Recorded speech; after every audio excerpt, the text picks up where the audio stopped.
Assalamualaikum warahmatullahi wabarakatuh.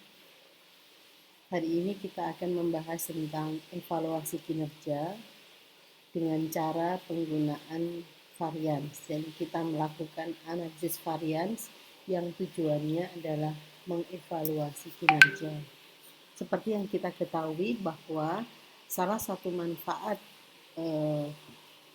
kita menyusun anggaran itu adalah kita gunakan dalam perencanaan dan dalam evaluasi, sehingga kita sekarang menggunakannya untuk melakukan evaluasi. Apa itu varians?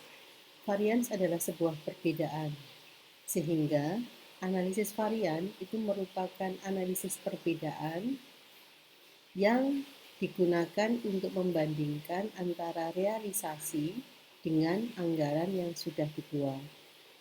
Apabila terjadi perbedaan atau selisih, maka nanti kita bisa melihat apakah varian tersebut atau selisih atau perbedaan itu adalah jenis varian yang menguntungkan atau varian yang tidak menguntungkan.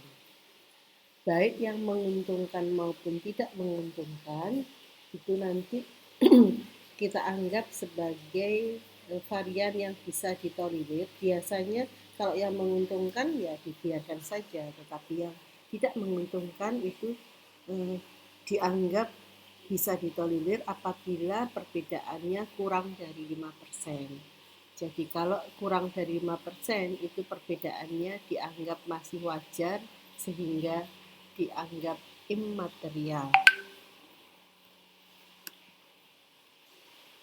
Varian yang menguntungkan itu kira-kira disebabkan apa? Kira-kira karena disebabkan harga satuan resources yang lebih rendah. Jadi pada saat kita melakukan perencanaan, kita menyusun anggaran, kita melakukan sebuah ramalan tentang harga. Ternyata pada waktu realisasinya kita mendapatkan harga resources yang lebih rendah. Sehingga itu akan menyebabkan terjadinya varian yang menguntungkan.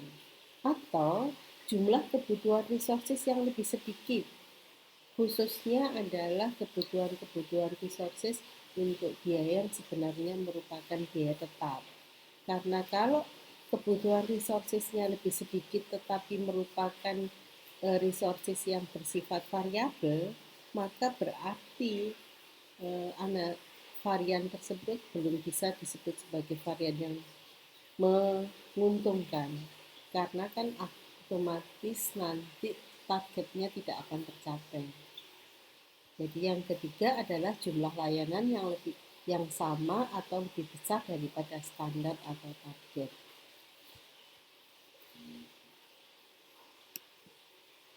Varian yang merugikan sebaliknya. Apa penyebabnya? Penyebabnya adalah harga satuan resources yang lebih tinggi, jumlah resources yang dibutuhkan yang lebih banyak, dan jumlah layanan yang kecil atau target dari layanan itu tidak terpenuhi. Kita sekarang melihat bahwa anggaran program kuratif, misalkan seperti yang contoh kemarin, ini adalah anggaran kuratifnya bahwa jumlah SDM dokter membutuhkan 130 juta perawat, 78 juta dan seterusnya. Dari sini total anggaran kuratifnya adalah 882.500. Sedangkan anggaran realisasi dari pelaksanaan program kuratif setelah dilaksanakan itu jumlahnya adalah 869.500. Sehingga cara kita untuk melakukan sebuah analisis varian haruslah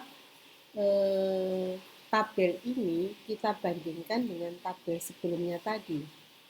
Jadi kita bandingkan dengan anggarannya ini.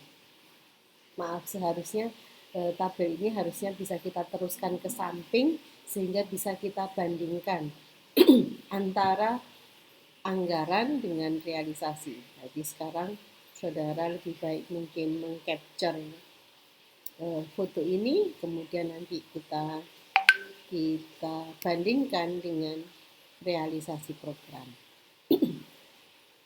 Dari dua tabel ini antara anggaran dengan realisasi, maka kita bisa melihat bahwa adanya varian.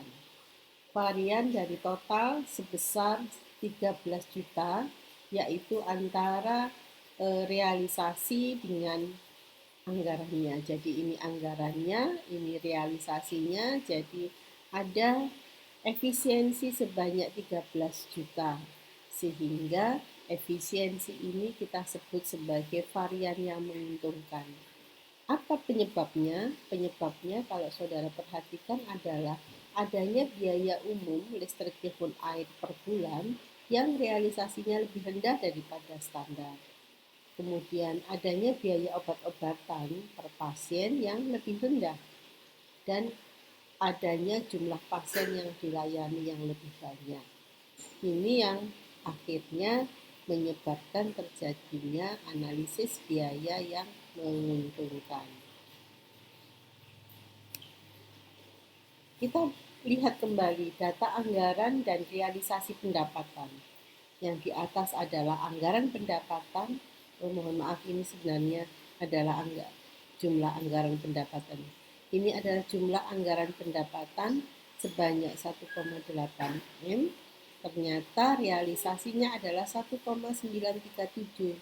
Sehingga kita lihat bahwa terjadilah keuntungan atau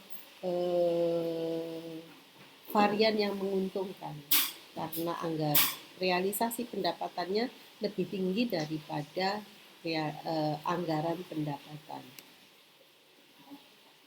Ini kenapa disebut sebagai menguntungkan, karena adanya jumlah kunjungan pasien yang melebihi target.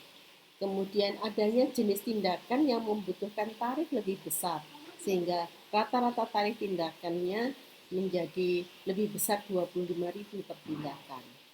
Ini yang kita sebut sebagai terjadinya analisis varian yang menguntungkan. Jadi nanti saudara harus melakukan sebuah penyusunan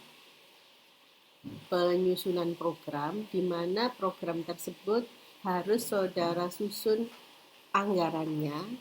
Jadi saudara buat dulu semacam plan gitu, kemudian saudara susun anggarannya, kemudian saudara buat juga realisasinya sehingga saudara bisa melakukan analisis varian. Itu yang bisa saya sampaikan. Nanti kita diskusikan di kelas apa-apa yang sudah saya terangkan saat ini. Terima kasih. Tetap semangat, jaga kesehatan. Saya akhiri. Assalamualaikum warahmatullahi wabarakatuh.